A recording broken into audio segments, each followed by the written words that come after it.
বৎসর নরকে যেতে হয়।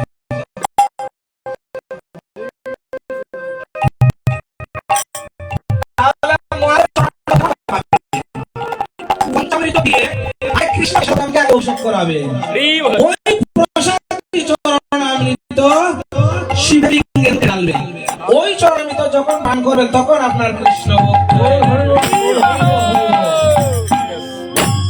এই তত্ত্ব সরাসরি মহাদেবকে দেওয়া যাবে না। আর মহাদেবকে যদি সরাসরি দেন, ওই চরণামৃত না পেয়ে কি করতে হবে? চৌকে দিতে হবে, চৌকে চরণামৃত। শাস্ত্র বলছেন কেমন করে চৌকে? এই যে হাত, 5টি আঙ্গুল, বৃদ্ধাঙ্গুলি, তর্জনী, মধ্যমা, অনামিকা, কনিষ্ঠা, মধ্যের 2টি আঙ্গুল যদি ভাঙে তাহলে কিভাবে হয়? এই না, এই দেখেন মহাদেবের চরণামৃত ওই 3 আঙ্গুল দ্বারা ওই চরণামৃতে দিতে হবে হাত এইভাবে। এরপর ওই চরণামৃত এইভাবে লাগাতে হবে। আর কোনদিন দেখছেন এইভাবে চরণামৃত মহাদেবের যদি সরাসরি হয়? এইভাবে বৃদ্ধাঙ্গুলি ডান নয়নে, কনিষ্ঠা বাম নয়নে, আর তর্জনী ত্রিনয়নে, জ্ঞান চক্ষু। ওই মহাদেবের চরণামৃত যদি কোনো ভক্ত এইভাবে নয়নে লাগান, সে তার জীবদশায় একদিন না একদিন কৃষ্ণের দর্শন পাবে। এইভাবে উনি পরম বৈষ্ণব, কৃষ্ণের উচ্ছিষ্ট প্রসাদ, কৃষ্ণের প্রসাদী ফুল মহাদেবকে দিলে উনি এত সন্তুষ্ট হন, তখন ওই ভক্তকে কৃপা করেন যেন এই জীবনে কৃষ্ণ সেবা করে অন্তে ব্রজধাম লাভ করেন। তো শুধু গৌর ভক্তবৃন্দ, সেই শিব চতুর্দশীর তিথিতে কেমন ভগবানের লীলা গুণগান আস্বাদন, সেই শিব চতুর্দশী ব্রত। অনেকে বলেন লুচি সুজি খাওয়া যায় কিনা? যদি আপনি লুচি সুজি খান ব্রত হবে না। অনেকে দুপুরের পরে অন্ন প্রসাদ পান, শিব চতুর্দশী ব্রত হবে না। তাহলে কি করতে হবে? একাদশীর মতো পঞ্চরবি শস্য বর্জন করে শিব চতুর্দশী ব্রত পালন করতে হয়, এবং পরের দিন পারণ নির্ধারিত সময়ের মধ্যে। যদি কেউ রুটি, লুচি, সুজি, অন্য আহার করেন তাহলে ব্রত অপরাধ হয়ে যায়, ব্রত নষ্ট হয়ে যায়। কেমন? এইভাবে যারা দেবাদিদেব মহাদেবের উপাসনা করেন তাদের কৃষ্ণ ভক্তি হবেই হবে। মহাদেব হচ্ছেন বৈরাগ্যের প্রতীক। কি বৈরাগ্য? উনার পরনে বাঘের ছাল, ছাল কিনা বৈরাগ্যের প্রতীক। কলিয়ত জীবকে বলছেন, ওহে কলির জীব, যদি তোমার মধ্যে বৈরাগ্যের ভাব না থাকে তাহলে ব্রজধাম লাভ করতে হবে। আমি তো মহাদেব, দেবাদিদেব মহাদেব, আমি কেন বাঘের ছাল পরিধান করছি জানো? কারণ শুধু লজ্জা নিবারণের জন্য এই বাঘের ছাল। এটা বৈরাগ্যের প্রতীক। আমার গলের মধ্যে সর্প, বাসুকি নাগ। সর্প কেন? সমস্ত ইন্দ্রিয়কে আমি জয় করেছি, সমস্ত ইন্দ্রিয়ের প্রভু, তাই আমাকে গোস্বামীও বলা যায়। সেই সর্প পুশ করে কোন ইন্দ্রিয় আমাকে টলাতে পারে না। আমি ইন্দ্রিয়াধিপতি, সমস্ত ইন্দ্রিয় আমার নিয়ন্ত্রণে, তাই আমার গলের মধ্যে সর্প, আমার কণ্ঠের মধ্যে বিষ রয়েছে।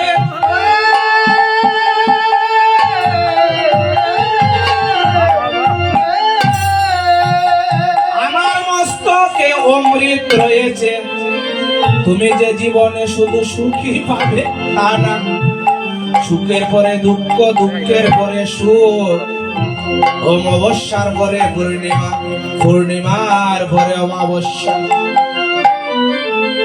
যদি শুধু সুখ চাও তাহলে দুঃখকে ভোগ করবে। তাই আমার কাছে অমৃত আছে, আবার বিষও আছে। আমার প্রিয় ফুল হচ্ছে দুত্রা ফুল। ওই দুত্রা ফুল যদি কেউ খায় তাহলে কি হয়ে যায়? পাগল হয়ে যায়। সে যে কৃষ্ণ প্রেমে পাগল হয়ে যায়, কৃষ্ণ প্রেমে পাগল হয়ে যায়, সে যে কৃষ্ণ প্রেমে পাগল হয়ে যায়, কৃষ্ণ প্রেমে পাগল হয়ে যায়। বৈরাগ্যের বাবু হরিলে কৃষ্ণ প্রেমে পাগল হয়ে যায়। ওরে বৈরাগ্যের বাবা আশ্রয় করিলে কৃষ্ণ প্রেমে পাগল হয়ে যায়। ভগ বৈরাগ্যের বাবু আশ্রয় হরিলে সে যে কৃষ্ণ প্রেমে পাগল হয়ে যায়। বৈরাগ্য প্রেমে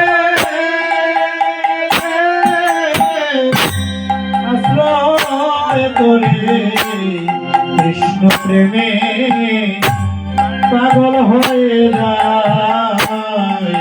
তোমরা করো ভজন করো শরণ, তোমরা করো তোমরা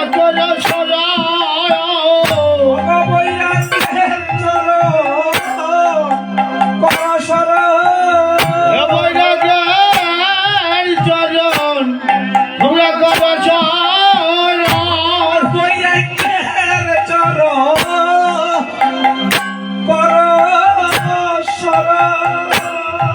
তোমরা বৈরাগ্যের চরণ করো শরণ। বৈরাগ্যের চরণ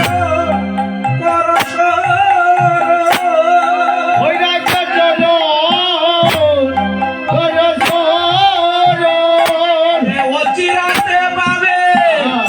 শ্রীকৃষ্ণের চরণ, বৈরাগ্যের চরণ চিনে পাবে কৃষ্ণ চরণ, বৈরাগ্য চরণ তোমরা করো শরণ। অচিরাতে পাবে শ্রীকৃষ্ণের চরণ, বৈরাগ্যের চরণ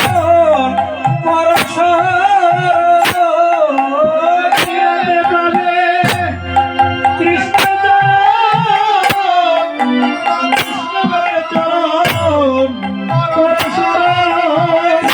কৃষ্ণের চরণ কৃষ্ণের চরণ করো শরণ। কৃষ্ণের চরণ কৃষ্ণের চরণ করো শরণ। বৈরাগ্য চরণ শরণ করো। চিনে পাবে কৃষ্ণ চরণ, বৈরাগ্য চরণ করো শরণ।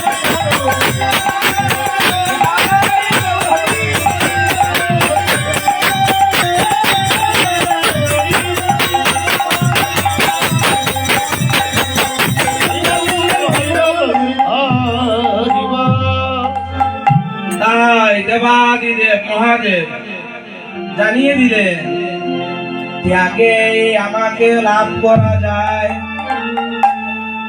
আর ভুগে আমার থেকে আমার ভক্তরা দূরে সরে যায়। যখন তুমি ত্যাগে বৈরাগ্যের মূর্ত প্রতীক হবে, তখনই আমাকে লাভ করবে। আর যখন তোমার ভিতর ভোগের বাসনা জাগে, তখন আমাকে লাভ করতে পারবে না। তাই তো দেবাদিদেব মহাদেব কোথায় বাস করেন? শ্মশানে না 5 তলা বিল্ডিং এর মধ্যে? শ্মশানে। আমার অন্তিম ঠিকানা শ্মশান। এই জগতে কেউ বলতে পারবে না যে আমি শ্মশানে না গিয়ে থাকতে পারবো। তাই বলছেন আমি শ্মশানে থাকি, এটাই আমার শেষ ঠিকানা। যারা আমি যে বৈরাগ্যের মূর্ত প্রতীক, যারা আমার মতো বৈরাগ্য, বৈরাগ্য মানে কি? যে যা চায় তাকে তিনি তা দান করেন। নিজের কিছু আর থাকবে কিনা তা একবারও তিনি ভেবে দেখেন। যে যা চায় তাই দান করে দেন। আমার যে কিছু অবশিষ্ট রইল না তাও জানেন না। একবার রাবণ এই মহাদেবের কথা বললেই চলে যাবে। রাবণ পার্বতীকে চেয়ে বসছে, নিজের সহধর্মিনী পার্বতীকে চেয়ে বসছে, দিয়ে দিলেন। একবারও ভাবলেন না যে আমার সহধর্মিনীকে আমি দিয়ে দিলাম। পার্বতীকে যখন রাবণ নিয়ে যাচ্ছে, পার্বতী কৃষ্ণের চরণে শরণ নিলেন। ও দিন বন্ধু,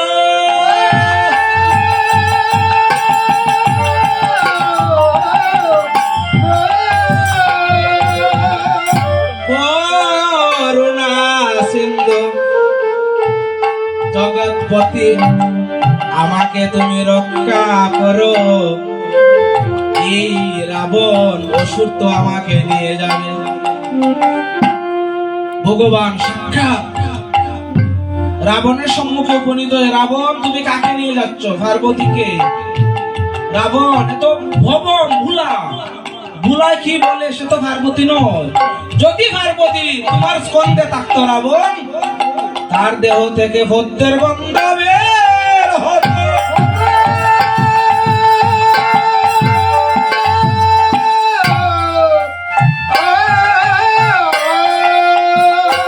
যদি তোমার কুলে পার্বতী হতো, ভদ্রের গন্ধ বের হতো। এ তো পার্বতী নয়। তাহলে কে? এ পার্বতী নয়। দেখো প্রাণ শুনে দেখো, এটা তো ভদ্রগন্ধ নয়। তখন গোবিন্দ পার্বতীকে বললেন যে তুমি দুর্গন্ধ ছড়াও। তখন রাবণ দেখতে পেলেন যে এটা তো পার্বতীর গন্ধ নয়। পার্বতী কোথায়? ময়দানবের কাছে, পাতালে। ওই রাবণ পাতাল লোকে প্রবেশ করলে ময়দানবের স্ত্রী মন্দাদরীকে নিয়ে আসলো, পার্বতীকে উদ্ধার করে দিলেন। এই হচ্ছে মহাদেব, যিনি অল্পে তুষ্ট। তার আরেক নাম হচ্ছে আশুতোষ, অল্পে সন্তুষ্ট। অন্য কোন দেবতা এত অল্পে সন্তুষ্ট হল না। তাই হচ্ছে মহাদেব সত্যম শিবম সুন্দরম। তাই যারা মহাদেবের চরণে আত্মনিবেদন করে, কৃষ্ণের উচ্ছিষ্ট সেবা মহাদেবকে দেয়, মহাদেব তাদের ভক্তি সহকারে তাদের প্রীতি গ্রহণ করে। তো শুধু গৌর ভক্তবৃন্দ, আজকের এই শুভ দিনে এহেন সময় যে লীলা গৌরবে আস্বাদন করছিলেন, এহেন সময় যে লীলা আস্বাদন, যেটা নিত্য লীলা কন্টিনিউ চলমান প্রত্যেক দিন, সেটা লীলার নাম হলো শ্রীমতী রাধারানীর পূর্বরাগ। এখন যে সময়, সেই লীলায় আমরা ব্রতী হব। আপনারা যতক্ষণ আমাদের সাথে থাকবেন, আমরা সেই লীলা আস্বাদন করব। শ্রীমতী রাধারানীর পূর্বরাগ। তাই পূর্ব মানে কি? মিলনের যে আগ, মিলনের আগে যে ভাব, পূর্বরাগ আর অনুরাগ। অনুরাগ কখন আসে? মিলনের পরে। আর পূর্বরাগ হচ্ছে মিলনের আগে। আমার সঙ্গে তোমার মিলন হবে, ওই মিলনের আগে যে ভাব, সেই ভাবকে বলে পূর্বরাগ। আর মিলন শেষ হয়ে গেল, এখন তোমার সঙ্গে আমি আর নেই, এটাকে বলে অনুরাগ। তাই তাই পূর্বরাগ শ্রীমতী রাধা রানীর যে যে ভাব হয়েছিল, তাই মহাজন বলছেন অগণির মল গৌরা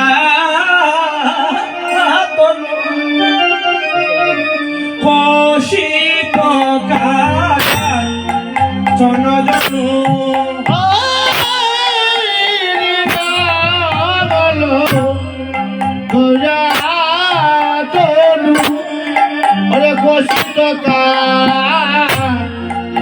জনজনু এবার হেরোইতে পরি গেল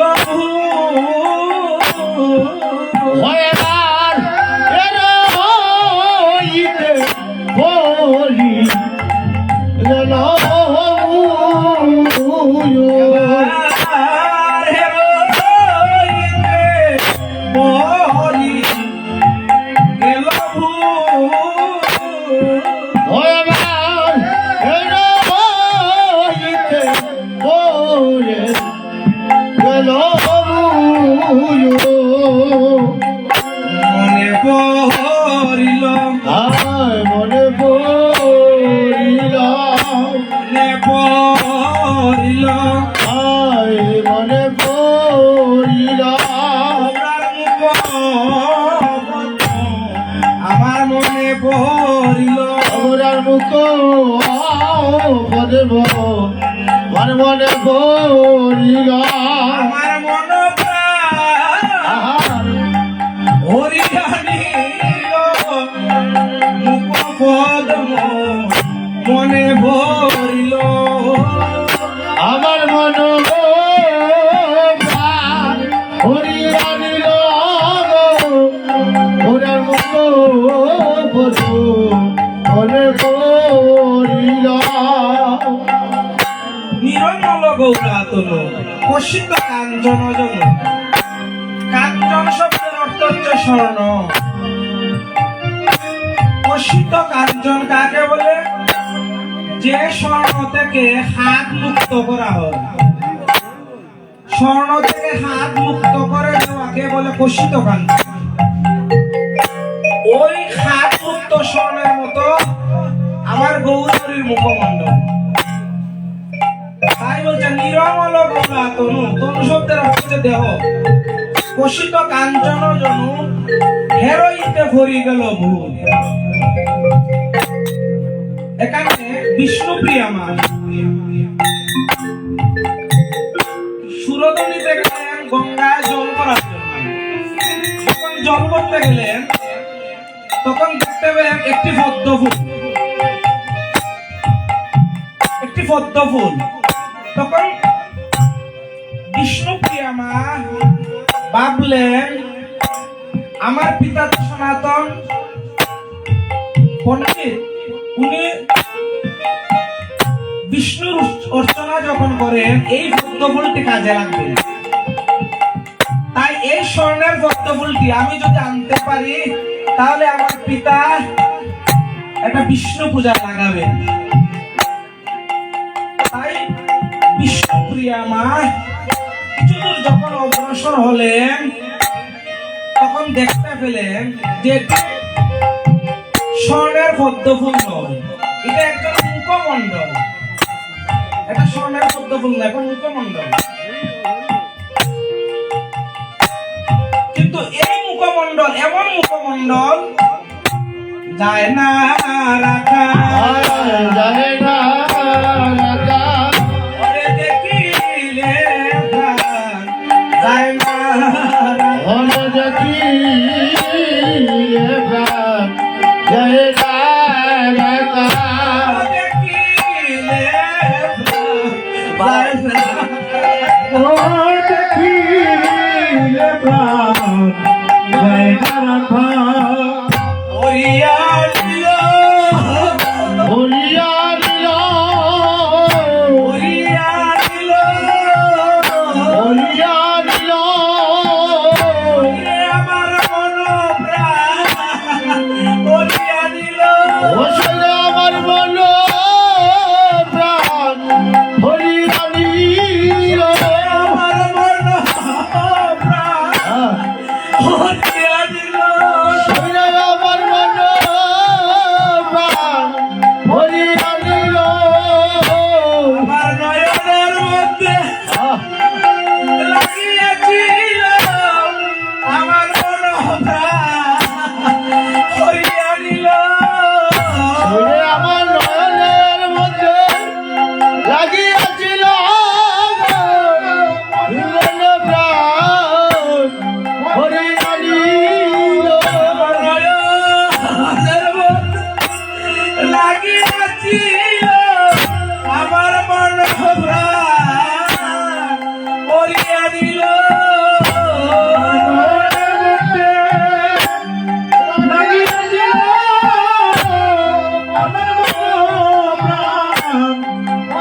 কাঞ্চনাকে বলছেন বিষ্ণুপ্রিয়া মা এ কাঞ্চনা, আমি তো আর আমার মধ্যে নেই, আমার মন প্রাণ মূল্যবান সবকিছু যেন হরণ করে নিল। যদিও মদনটি আমার সম্মুখে থাকত, তাহলে আমার যেন এই স্থাপিত শীতল হয়ে যেত। তাই বলছে নিরমল গৌরাঙ্গ কষিত কাঞ্চন জন হেরইতে পড়ে গেল।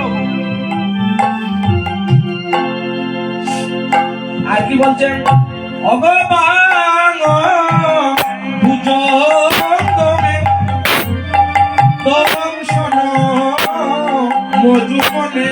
আয় বাবু জনয়ে রে দংশন মজনে। ভুজঙ্গমে এবার দংশন মজুমনে।